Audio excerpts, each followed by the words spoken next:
Voy a intentar hablar lento para los que hablan portugués, pero cualquier duda que tengan, Marcelo nos puede ayudar.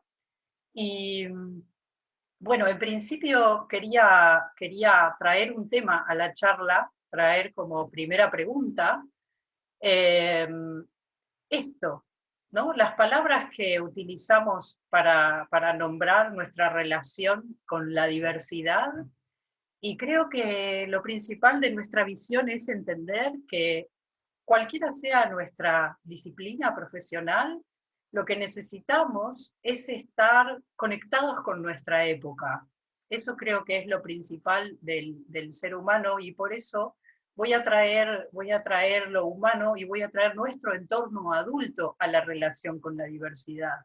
Y si hacemos un poco de historia de cómo hemos llamado a nuestra relación con la diversidad y a cómo hemos intentado solamente en los últimos 100 años, 50 años, eh, hablar de lo diverso. Fíjense que hemos pasado de hablar de discapacidad, capacidades diferentes, después integración, después inclusión, como que no terminamos de encontrar la palabra para nombrar nuestra relación con la diversidad. Y creo que hacernos esta pregunta como profesionales y como adultos, como padres, como madres, como terapeutas, es fundamental. ¿Por qué es tan difícil encontrar cómo nombrarnos?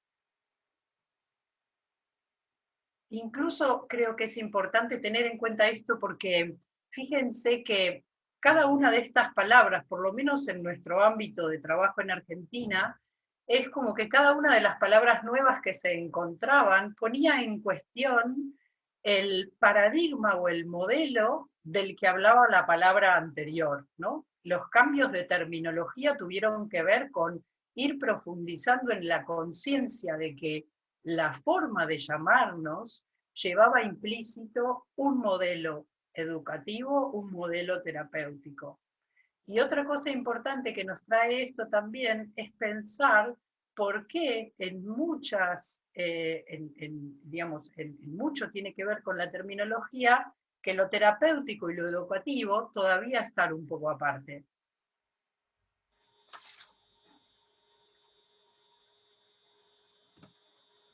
¿Se ve bien, Marcelo? ¿Me puedes decir si se está compartiendo bien la pantalla y se ve bien? Súper bien, ¿Se escucha bien también? muy bien. Ok. Bueno, y entonces, tomando en cuenta quiénes somos los actores de este mundo del que vamos a hablar durante este ratito, eh, ¿por qué es tan difícil nombrarnos? ¿Por qué es tan difícil nombrar la diversidad, nombrar la forma en que nos relacionamos? Y fíjense que, primero, no es fácil ser niño o niña en un mundo que es apurado, que es veloz, y ser niño en un mundo en el que no respondemos a expectativas uniformadas de comunicación y desarrollo. El niño que llega no cumple expectativas. Y acá es donde es la primera pregunta, ¿de quién es el problema? ¿Del niño o de las expectativas? Y tampoco es fácil ser padre o madre en un mundo que hace foco en educar a los niños para responder en vez de comprender. En un mundo resultadista donde la educación se maneja por objetivos, donde cada año está estructurado en objetivos que el niño tiene que cumplir, en donde el niño cambia de maestro, cambia de docente, cambia de profesor, muchas veces en el año, donde los adultos referentes de la familia educativos cambian año a año, donde los terapeutas quizás cambian año a año.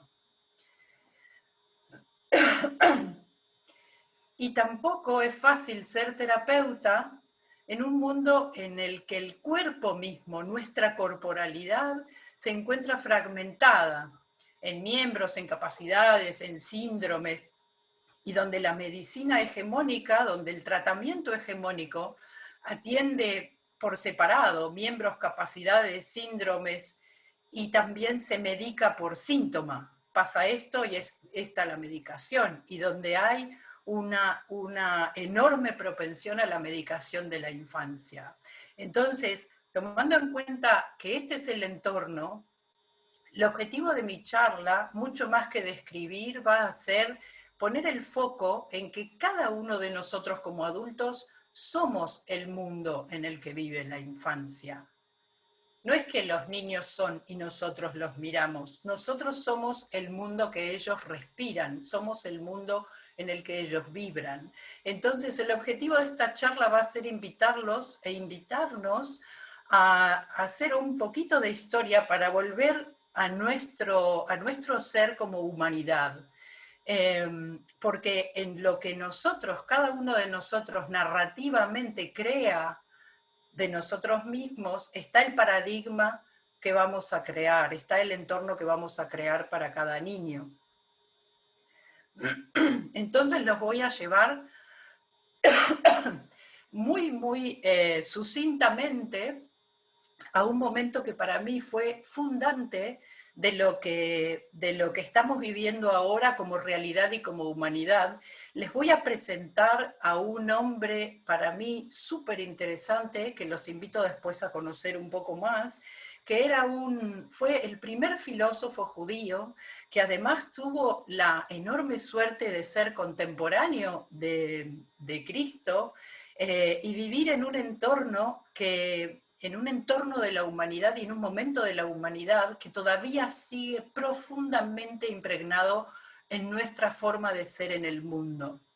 Y una de las cosas fundamentales de esta imagen es que quiero traerles es quién era un terapeuta en este momento, porque esto es lo que vibra en cada uno de nosotros y esto es lo que quiero decir cuando digo que un terapeuta tiene que entender su época. ¿Por qué? Porque cada uno de los niños que llega, cada una de las niñas que llegan a nuestra agua, a nuestra terapia, a nuestro entorno, a nuestro ser madres o padres, viene para algo. Tenemos que entender que el universo nos confía a los niños que nos llegan.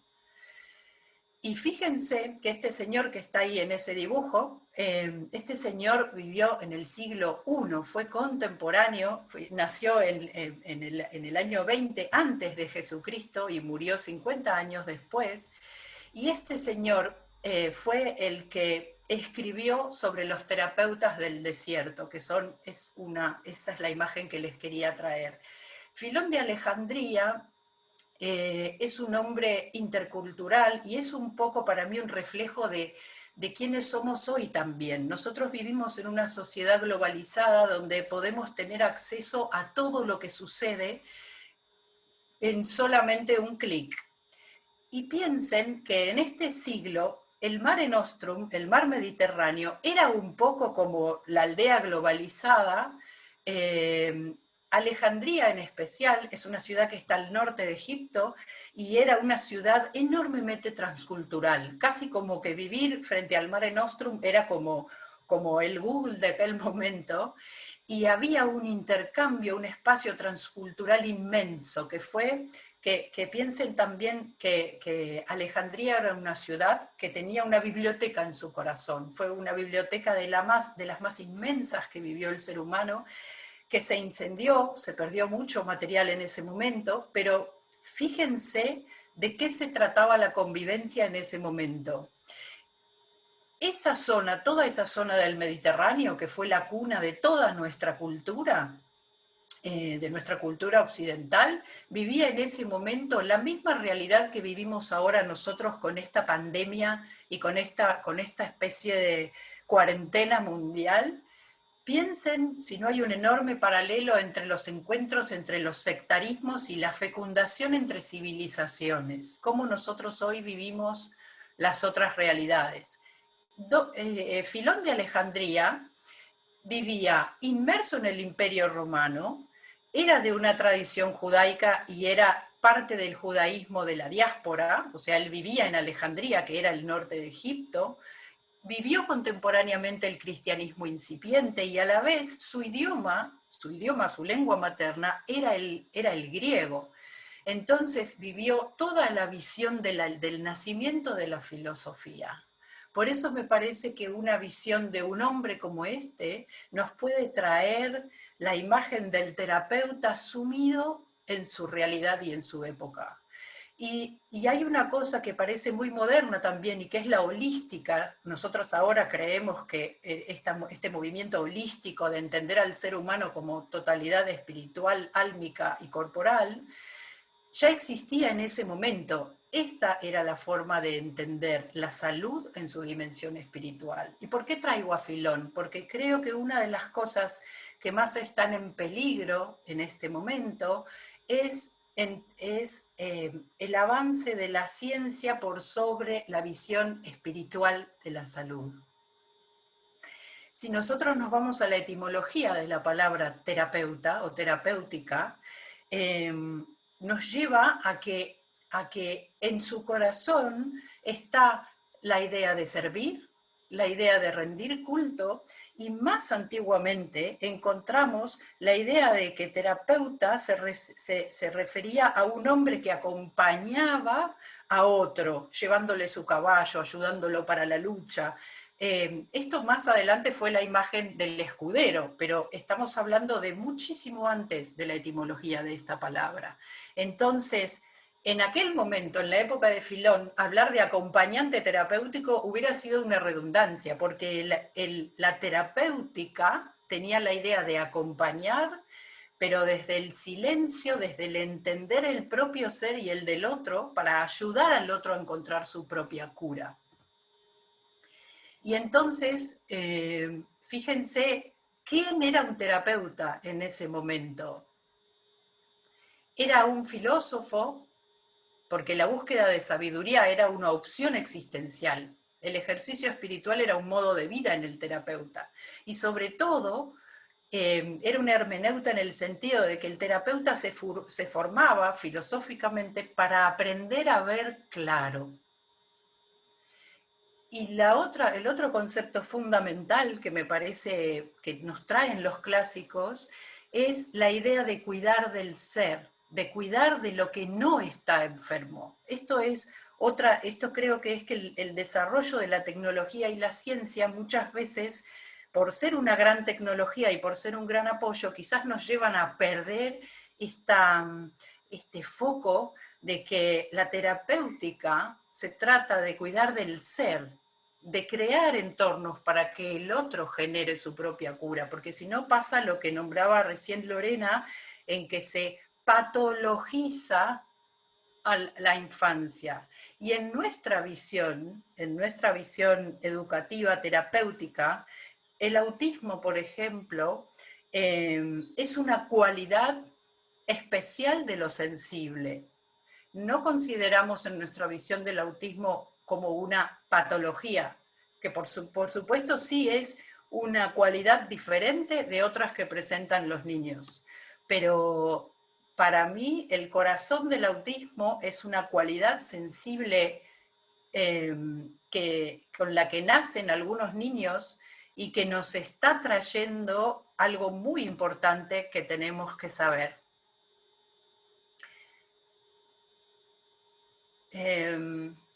Quería compartirles rápidamente, esto lo escribió la mamá de un niño autista que estuvo muchos años con nosotros, pero quería traer con este texto lo que es profundamente la sensibilidad de un padre o una madre que tiene que vivir en esta época. Si quieren, los invito a poder escuchar con los ojos cerrados, para que puedan escuchar la voz de esta madre y meternos en el alma de una familia que convive con un niño extremadamente sensible y amoroso. No es él, son los otros niños los que me recuerdan que podría ser más feliz, que podría tener un mundo lleno de posibilidades, un futuro simple, que sea tal vez aburrido, quizás próspero, quizás más o menos mediocre. Por ahí, sin llegar a ser lo que se propusiera, a lo mejor yéndole mal en los estudios, sufriendo por amor, siendo patadura en el fútbol. No es él, son los otros niños los que me gritan en la cara todo lo que no se puede compartir, todo lo que no podemos hacer juntos, todo de lo cual la vida lo privó. No es él, son los otros, a veces malditos niños, los que me llenan los ojos de lágrimas e impotencia. Son ellos, no es él, nunca él.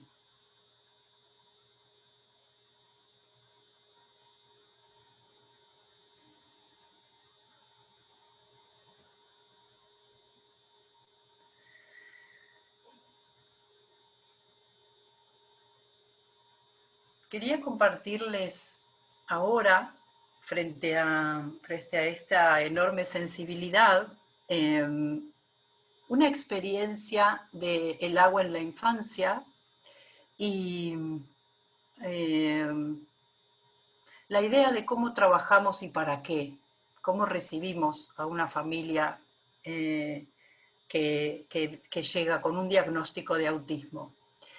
La familia que van a conocer es una familia que al momento que ustedes van a ver en los videos que les voy a compartir, era una familia que ya había venido 5 meses. Tiene el niño que van a ver con su papá, tenía 5 meses de experiencia en grupo. Eh, Vamos a llamarlo Jerónimo. ¿Y cuáles fueron los objetivos de trabajo al conocernos y al llegar? No nos enfocamos en nada de habilidades corporales, sino que lo primero que encontramos que es necesario transformar para los adultos que acompañan a estos niños es poder transformar la tarea en juego compartido. Los padres y madres de niños con alguno de estos síndromes son padres que viven enorme cantidad de terapias, que todos los días van al fonoaudiólogo, al terapista ocupacional. Justamente el modelo educativo terapéutico llena a estos niños de terapias para poder asistirlos en llegar a cumplir los objetivos que pone la cultura, ¿no? Que estos niños deberían poder llegar a hacer. Todas estas cosas que esta mamá que tan hermoso nos hablaba, nombraba en su poder ser.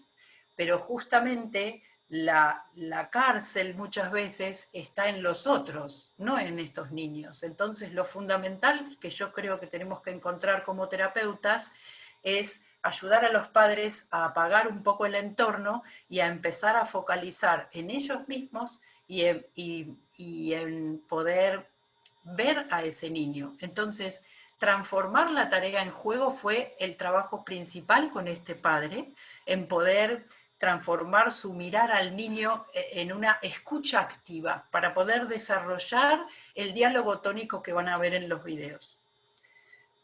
La otra cosa fue buscar para ese niño cuál era el entorno adecuado. Nosotros trabajamos siempre en grupo, solamente trabajamos en sesiones individuales cuando el síndrome lo requiera, pero siempre es en función de que ese niño y esa familia puedan empezar a asistir a grupo y empezar a aprender y a convivir en grupo.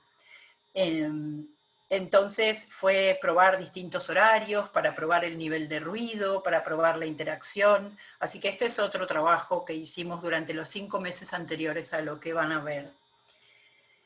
Y lo otro muy importante es entender la sensibilidad. Esto fue lo principal del trabajo con este papá, poder entender la sensibilidad de ese niño y encontrar las formas de comunicación adecuadas.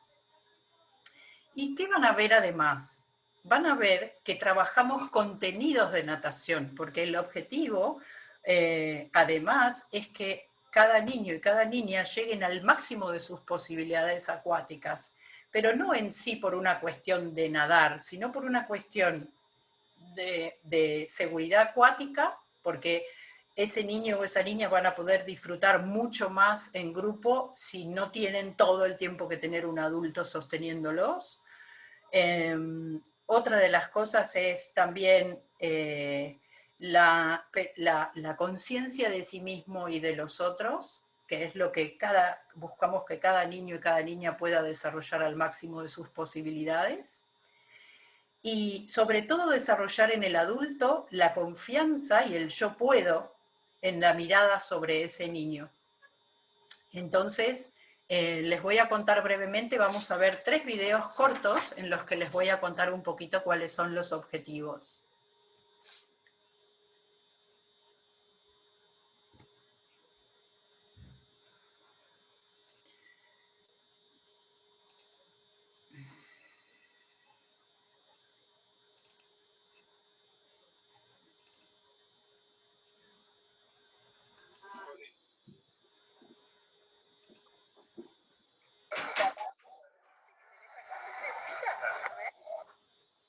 En este primer video, lo que les contaba es que lo que vamos a ver es una filmación para poder detenerlos en lo que quería mostrarles, así que ¿se ve bien la imagen de video, Marcelo? No, lamentablemente no se ve, Magdalena. A ver.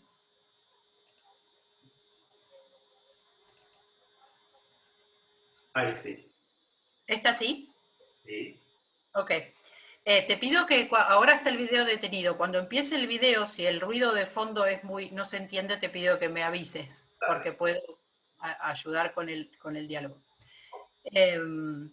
Entonces, en este video lo que van a ver es un momento de convivencia donde Jerónimo, de 3 años, está con una compañera de su grupo de natación que tiene 2 años y medio. La diferencia que van a ver es que también esta niña que está con él tiene 2 años y medio, pero tiene una experiencia de venir al agua con su mamá desde los 6 meses de edad, y además que su mamá es la segunda hija que trae al agua. Entonces, lo que quise mostrarles en este video es una filmación en un intercambio solo entre ellos dos, eh, para que puedan ver el enorme proceso que puede hacer el adulto padre o madre acompañando a su hijo en el agua. Y de lo que vamos a hablar con el papá, de lo que me van a ver hablando con el papá, es de temas de técnica de nadar. Pero ¿cuál es el objetivo? De que el padre entienda la postura del tronco, la posición de la cabeza, la toma del tronco. Es justamente para alimentar su proceso de aprendizaje, porque esta información le permite a él entender qué y para qué y cómo aprende su hijo. Esto es lo que genera que el adulto se vuelva un adulto hábil en cuanto a cómo guiar y a cómo entender el diálogo tónico que necesita tener con su hijo.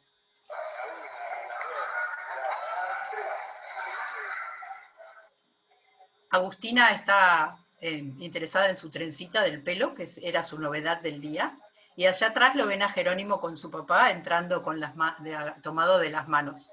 Fíjense la diferencia, por supuesto, en cuanto a la comunicación. Y esta entrada al agua es lo que vamos a tomar como esta entrada al agua es lo que vamos a tomar como imagen para poder mostrarles cómo desarrollamos la comunicación. Fíjense que a diferencia de Agustina, que saltó con el tronco hacia adelante, ya es eso es la habilidad lograda. Jerónimo todavía salta agarrado de las manos. Pero fíjense la calidad de diálogo tónico, la sonrisa de su papá, el disfrute que hay en todo este trabajo. Entonces ahora yo me voy a acercar a su papá y le voy a contar por qué Jerónimo, cuando él lo toma, cuando le pide las manos y él lo agarra, Jerónimo hace un impulso con la cola y baja sentado, lo cual lleva, si ustedes ven, a que él al que tire la cabeza hacia atrás. Si esta entrada fuera en un borde, se golpea la cabeza y se lastima. Entonces, esto es un primer acontecimiento corporal que tenemos que llevar al adulto a que pueda percibir y que pueda modificar. Vamos de vuelta. ¿Ven? Entonces, ahora le estoy explicando al papá de Jerónimo que cuando él le da las manos, si él le acepta tomarle las manos, Jerónimo siempre va a saltar de esa forma. Entonces, ahora lo que van a ver es cómo le explico cómo cambiar la información, cómo tener ese diálogo cuerpo a cuerpo porque obviamente está en una edad y que no puede entender todavía el significado de las palabras, aunque sí tiene lenguaje y sí se comunican. Siempre suavemente, evaluando la aceptación del niño de mi toque. Fíjense que todavía, cómo es diferente la toma que yo hago que la que hace el padre que está aprendiendo, que igual el niño sigue saltando hacia adelante. Entonces, en esta sutileza de lo corporal es el camino que ese papá va a empezar a hacer en lo que van a ver.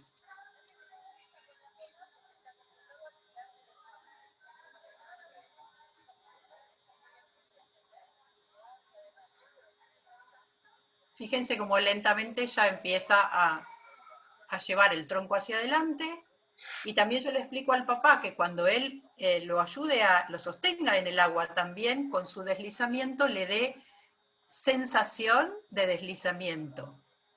Esto lo va llevando a Jerónimo a encontrar la sensación de impulso y deslizamiento. Fíjense cómo de a poquito él empieza a llevar el tronco hacia adelante, pero todavía su cabeza y su cara no se quieren sumergir. El tirar la cabeza hacia atrás es una señal muy clara de que todavía no quiere sumergirse, y a pesar de que el papá lo hace, justamente esa actitud del padre es lo que hace que Jerónimo lleve la cabeza hacia atrás. Él le está contando a su papá que todavía no quiere sumergirse, pero su papá tiene mucho deseo de que lo haga. Entonces, también esa ambivalencia del contacto del adulto tenemos que ir llevándola a la conciencia, pero una cosa que hacemos es ir de a una novedad por vez. Entonces, en principio, lo primero que le conté al padre es cómo tiene que ser la entrada al agua, y ahora le voy a pedir permiso a Jerónimo para que me deje mostrarle al papá cómo vamos a volver a la colchoneta, porque también seguimos trabajando la noción de impulso. Esto es muy importante.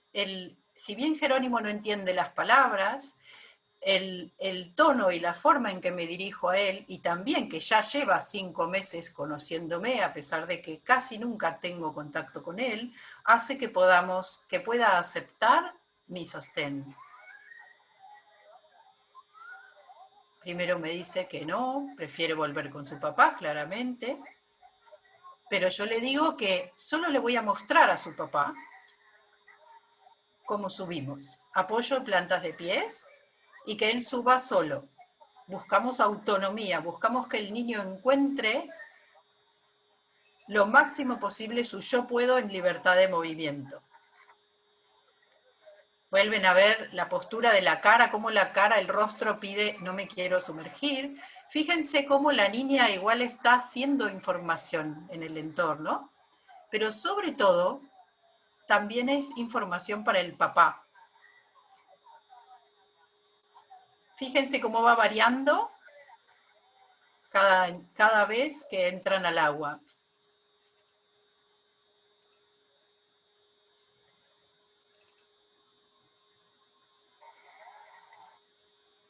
Marcelo, ¿se ve bien el video? Sí, se ve muy bien. Ok. En este segundo video, bueno, lo principal que quiero otra vez recalcar es el bienestar y la sonrisa de ellos dos juntos.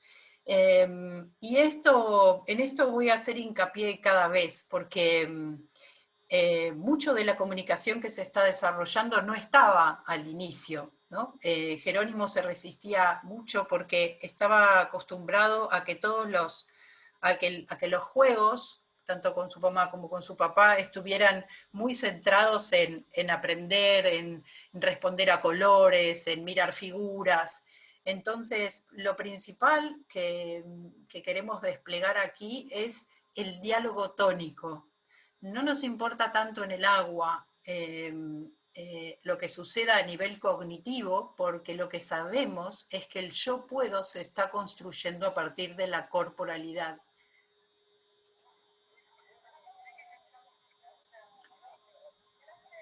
Fíjense en este video lo que es interesante, esto, perdón, lo detengo un poquito. Estos 3 videos son todos consecutivos de un mismo momento, es un mismo encuentro. Y hay una cosa importante que quiero que vean en este video, por lo cual lo seleccioné, y es que fíjense que si bien la inclinación del tronco hacia adelante era una habilidad ganada, en cuanto el padre le ofrece las manos, Jerónimo vuelve a la misma bajada. Esto también es importante. ¿Ven? Que vuelve a bajar vertical y con la cabeza hacia atrás. Y ahí le cuento al papá, si vos le das las manos, va a volver a bajar vertical. Todo lo que yo les estoy contando a ustedes es lo mismo que hablo con los padres en el agua, con todos los niños. Esta es nuestra forma de trabajar con cualquier familia. Fíjense cómo también la interacción con la otra niña es información para el adulto, no solamente para Jerónimo. Intenta ahora probar su equilibrio. Fíjense, esto es una búsqueda espontánea de ese momento. Intentó pararse y se cae. Ahí le contamos que se cayó. Fíjense que tiene ya una reacción familiar con las pérdidas de equilibrio. Esto también es parte de los 5 meses que lleva con nosotros en el agua. Lo intenta de nuevo, pero fíjense, y esto es muy importante, cómo él solo en su corporalidad encuentra que si no tiene suficiente equilibrio, se sienta. O sea, que los niños puedan tener esta inteligencia corporal de entender que bajando el centro de gravedad del cuerpo tienen mejor equilibrio, es algo que los padres tienen que saber para empezar a valorar a los niños como capaces del 50% de este proceso de comunicación y de aprendizaje. Aquí, cuando nosotros como terapeutas o como profesores o como maestros destacamos el saber del niño, es cuando el adulto empieza a confiar en que el niño tiene una autonomía y sobre todo en que el niño puede tener iniciativa. Cuando el adulto empieza a respetar la iniciativa del niño, se empieza a construir el yo puedo juntos.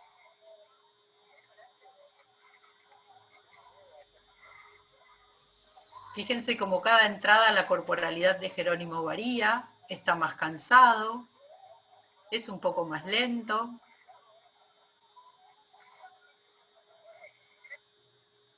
Pero lo que no varía es la postura de la cabeza. Vamos a ver un último. Aquí prueba otra vez su equilibrio, pero fíjense que aquí sí se para y ahora van a ver cómo se apoya en Agustina también.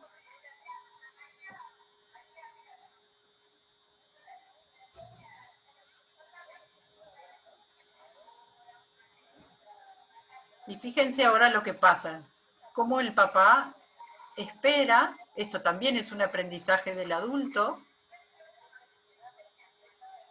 para observar qué es lo que quiere hacer ahora. Fíjense que él igual está percibiendo lo que pasa alrededor, percibe a Agustina, sabe que está con otra mamá, sabe que está con otras personas.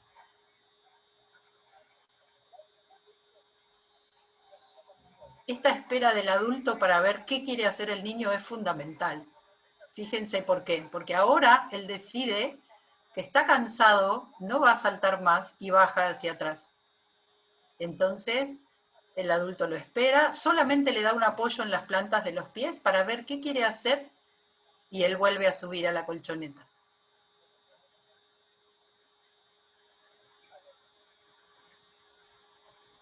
Y ahora sí.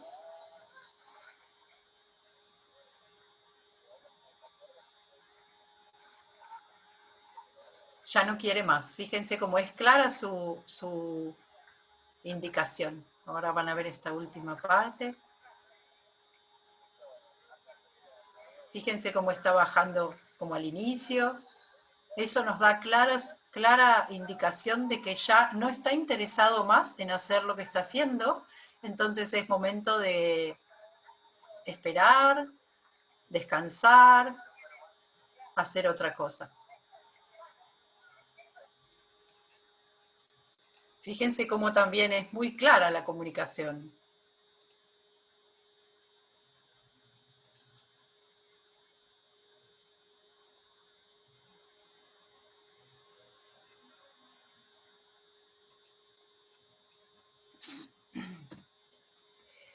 Entonces, tomando en cuenta esto que venimos viendo y hablando, creo que en lo principal en la construcción de, de nuestro espacio acuático es que para nosotros no hay ningún tipo de integración o de inclusión, no usamos esas palabras, porque no hay nadie que esté afuera.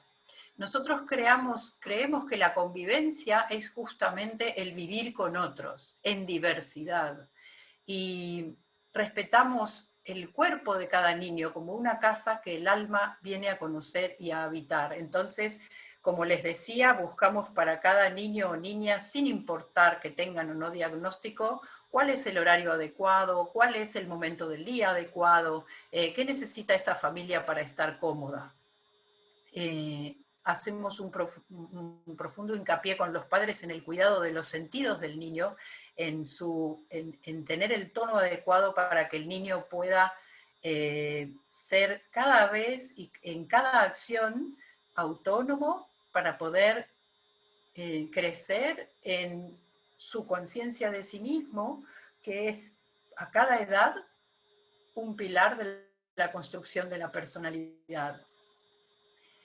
Enfocamos en las posibilidades de cada niño y cada niña, en las cualidades que pueden ser apoyo del aprendizaje de movimientos y la conquista de libertades, porque como ven, el yo puedo de Jerónimo se construye, y el de su padre con respecto a él, se construye en ese diálogo tónico. Y entonces las palabras después vienen a hacer crecer la envoltura. Pero lo principal, sobre todo en edades tempranas, es que el adulto pueda ser el entorno más cálido en el que su hijo pueda crecer.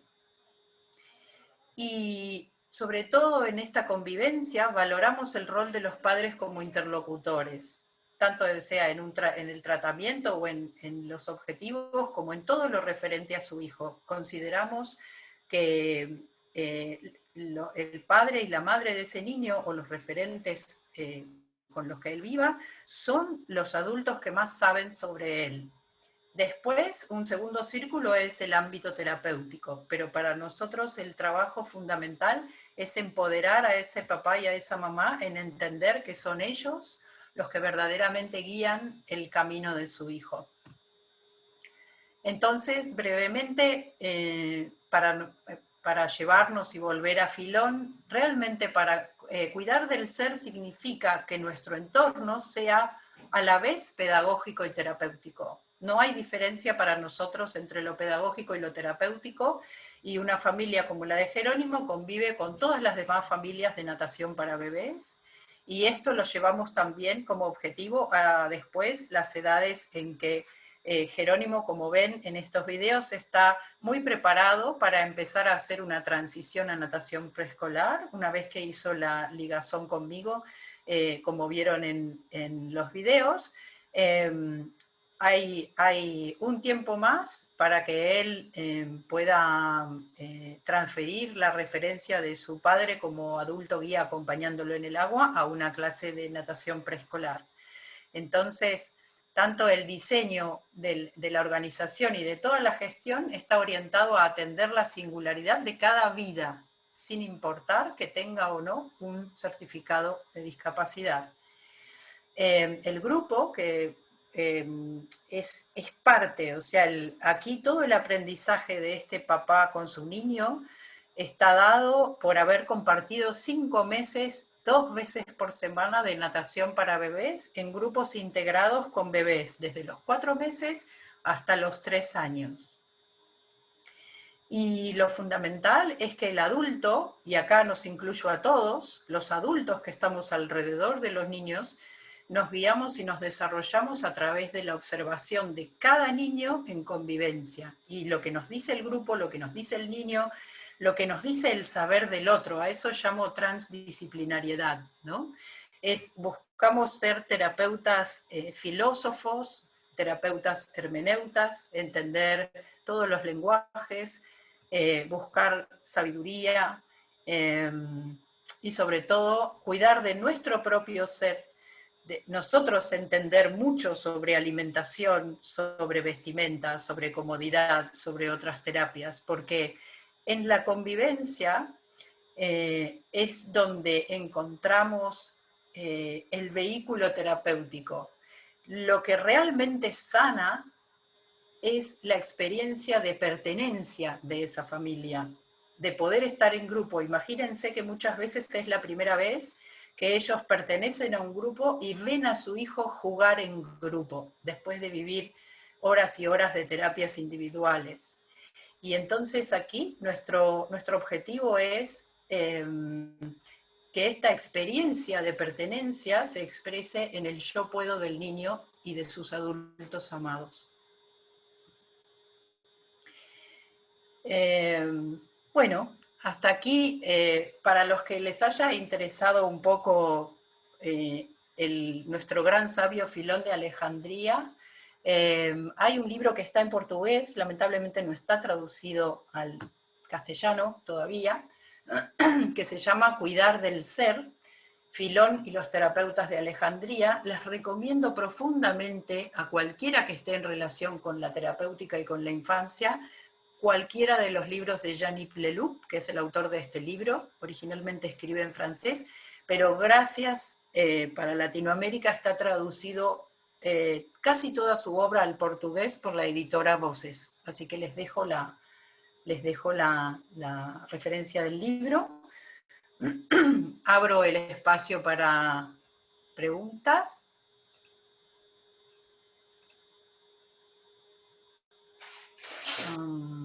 Bien, Magdalena. Qué lindo. Abro el espacio para preguntas y el regalo de las normas va a ir al final. Vale, entonces que algunas personas le dan como Ana Paula Chedieke, muy clara, muy rica las informaciones, las gracias, ¿verdad? Osvaldo Montserrat también, muchísimas gracias, Magdalena, un verdadero placer. Juan Pablo, también excelente. Sonia, excelente, le encantó. Y hay muchos aportes y hay algunas preguntas, ¿no? Eliana Pérez le pregunta cómo identificar o diferenciar cuando el niño o niña no está preparado para la inmersión, o cuando no quiere, o no se anima, o probar la inmersión. Bueno, una de las cosas que vimos en el video es el tirar la cabeza hacia atrás, es una imagen indudable de que el niño no quiere sumergirse. Entonces, le enseñamos a todos los padres a no forzar la inmersión en ese caso. Nosotros tenemos una forma de trabajar las inmersiones. En ninguna edad sumergimos a los niños, el adulto, sino que trabajamos con una imagen que llamamos el pato, que es el gesto de llevar la cara al agua. ¿Se está viendo bien mi imagen? Porque yo sigo viendo mi pantalla de diapositivas.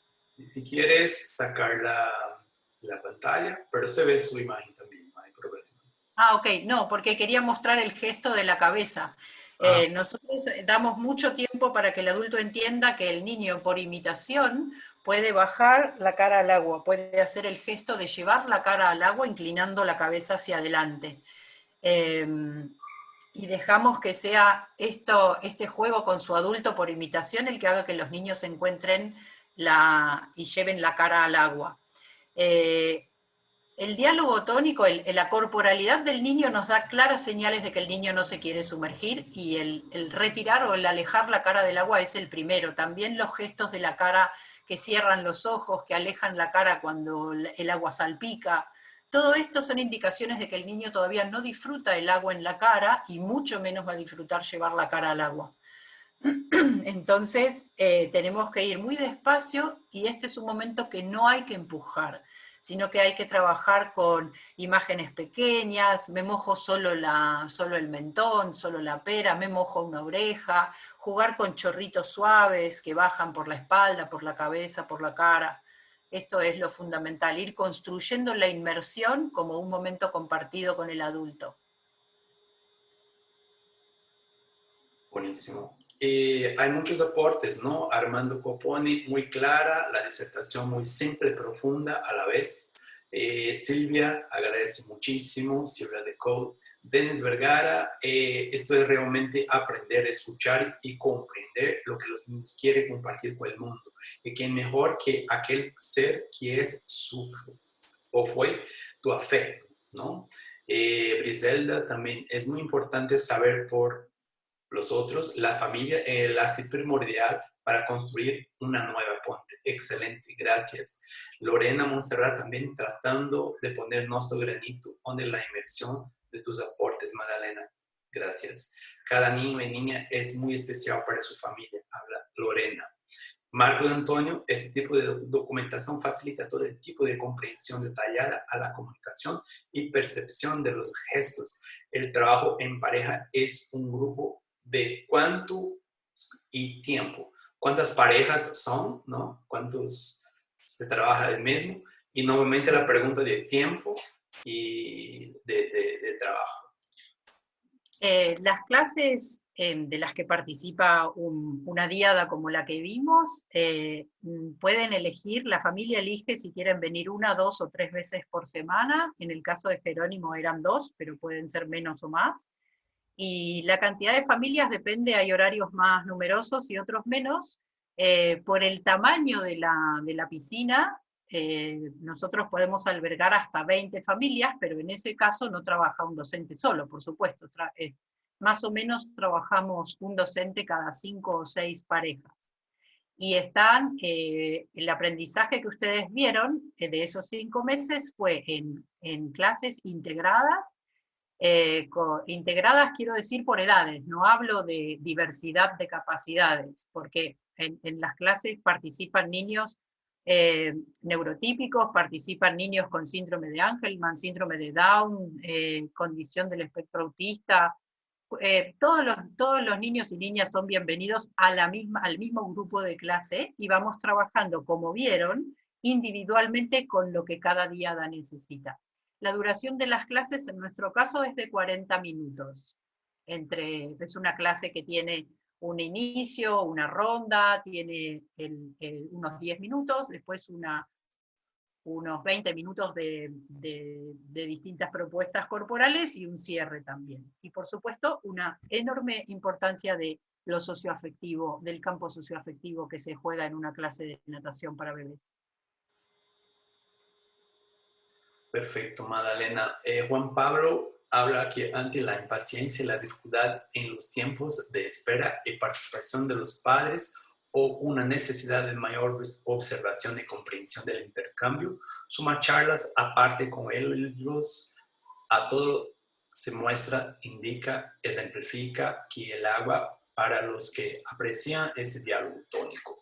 Entonces, que da su aporte ahí hablando. Tenemos muchas gracias, ¿no? Agradecimientos. Karen Morales habla, hola Magdalena, me encantó tu abordaje sobre el tema, muchas gracias. Bueno, a la gente que está hablando eso, de este poquito, de ese granito que Magdalena está hablando, es importante comprender que el trabajo es bien más complejo, es bien más profundo. Magdalena con su mamá Marta desarrolló durante años todo el proceso, entonces que eso no es todo, ¿ah? Esto es una puntita del trabajo, ¿no? Entonces que Karen sigue ahí, me encantó tu abordaje sobre el tema, muchas gracias. Mi duda es si sugieres una metodología pedagógica concreta para la enseñanza a los padres, dada su vital importancia en ese trabajo en equipo. Sí, lo principal de lo que acabo de contar es que justamente lo que llevamos es el foco, sacamos el foco del proceso de aprendizaje del niño, que por supuesto está en nuestros objetivos y en nuestra planificación, pero el foco en esta propuesta está puesto en el proceso de aprendizaje del adulto.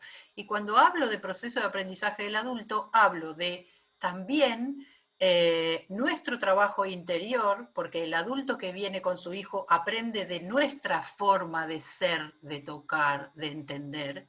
Por supuesto que le doy muchísimo espacio a charlas entre las clases. Si veo que un adulto necesita una contención o un apoyo en su sostén afectivo corporal, tengo una charla con ellos fuera del momento de clases, cuando el niño puede estar con otra persona, cuando el adulto puede estar enfocado en conversar solo conmigo. Muchas veces, por ejemplo, estaba el papá de Jerónimo en el agua y yo estaba charlando con su mamá afuera del agua, para que después ella pudiera compartir con su esposo y con su hijo lo que de la charla compartíamos así a nivel espiritual y anímico. Y la verdad es que mi charla es una invitación a volver a entendernos como seres espirituales. El secreto de pedagógico terapéutico es en que nosotros, como facilitadores en el agua, nos convirtamos y nos enfoquemos en nuestro propio camino espiritual para poder abarcar y despertar lo espiritual en cada padre y madre para poder entender el mensaje de estos niños. No hay nada que enseñarles a los niños. Son ellos los que vienen a enseñarnos a nosotros. Perfecto. Pregunta Eliana Pérez, y con grados más severos de TEA, trastorno del espectro autista, que tienen muy poca o nula capacidad de imitación, ¿cómo trabajar la inmersión?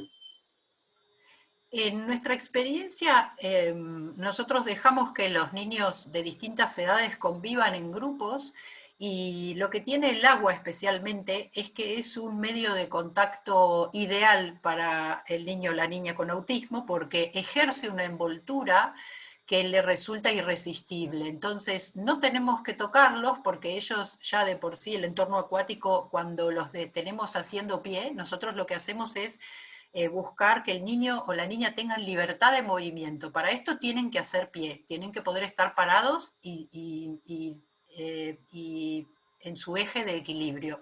Dejamos tiempo, el terapeuta o la madre o el padre, dependiendo de la edad, se queda cerca y dejamos que haga exploración libre. Y a medida que va necesitando, nuestra experiencia es que les va interesando la exploración, la mayoría observamos una cosa notable que es que empiezan a nadar con la cabeza hacia arriba, pero descubren que se pueden trasladar, pero nadan con la cabeza hacia afuera, hasta que en algún momento empiezan a descubrir que hay partes donde no hacen pie, y entonces ahí se vuelven al adulto que está con ellos, reconocen el otro y piden ayuda, cada uno a su forma, ¿no?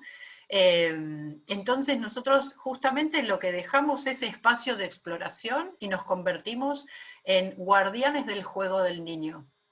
Y el agua, y confiamos en el agua como gran invitante y terapeuta de esa intermediación entre el cuerpo del niño y el nuestro. Cuando el niño se da cuenta de que necesita ayuda para avanzar en su exploración, se conecta con nosotros y ahí empieza nuestro sostén también. Buenísimo, Magdalena. Acá le mandan corazoncitos, de gracias, de todo. La gente está muy emotiva y muy encantada, incluso yo.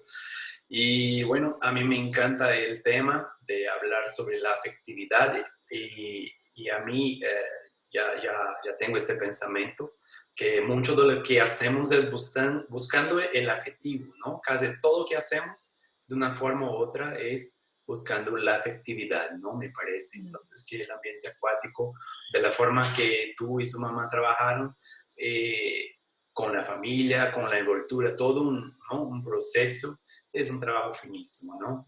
Bueno, ahí va, más algunas preguntitas. Tan importante la afectividad en las terapias acuáticas en general, ¿no? Habla Silvia de Code, ¿no? Las terapias y le da las gracias. Y ahí vamos. Bien, ahí podemos cerrar. Tenemos 4 minutos ahí todavía. Si tú quieres hacer las consideraciones finales, a mí, representando la Liga de Latinoamericana de Fisioterapia, terapia acuática, ¿no? Entonces, que doy las gracias a ti. Le vamos a enviar un simple certificado, pero con mucho amor para ti, por la participación de este trabajo. Y muchísimas gracias, Magdalena. Si quieres finalizar, por favor. Ahí. Bueno, quería para finalizar dejarles un regalo para que un poco la perla de esta charla nos deje a todos conectados con el enorme desafío que estamos viviendo como humanidad, porque si hay algo que se ha puesto en juego en este momento es una profunda redefinición de los vínculos, ¿no? De lo vincular. ¿Quién es el otro hoy? ¿Es amenazante o es un compañero de camino? El otro que tiene una máscara, con un barbijo, que me puede contagiar. Tenemos que volver a nadar en una realidad incierta y quisiera dejarles un regalo entonces para recordar que lo único importante de ser humanidad es lo vincular, es el otro como ser igual a mí. Y los quiero invitar otra vez, si quieren, a cerrar los ojos, porque les voy a contar una poesía que es un cuento y es lo que les quiero dejar como cierre.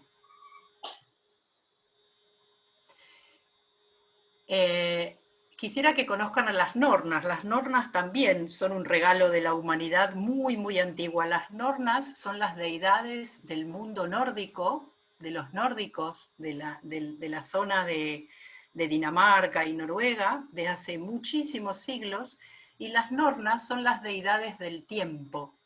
Son a nuestra vista y en nuestra alma unas señoras muy viejas que tejen en ese sentido. Así que aquí va el regalo. En el principio solo era un abismo, hielo y fuego a él llegaban. Todo destino se perdía, pues las nornas aún no hilaban. Un árbol fresco creció, un árbol con 3 raíces. Las 3 juntas sostenían el follaje para que el hombre pudiera seguir viendo a los ángeles. Raíz del dolor era una, y para el árbol conciencia. Creaba la compasión y con ella la paciencia. Raíz del saber era otra, siempre guardado allí, pues es del hombre la historia, y ese es su vivir. Y raíz de las nornas que riegan, tejen y cuidan, que el pasado no se seque, que el futuro siempre llegue y que el presente sea digno del hilo de oro con que ellas tejen.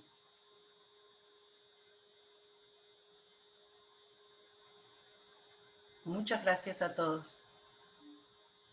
Qué bonito. Gracias, Magdalena.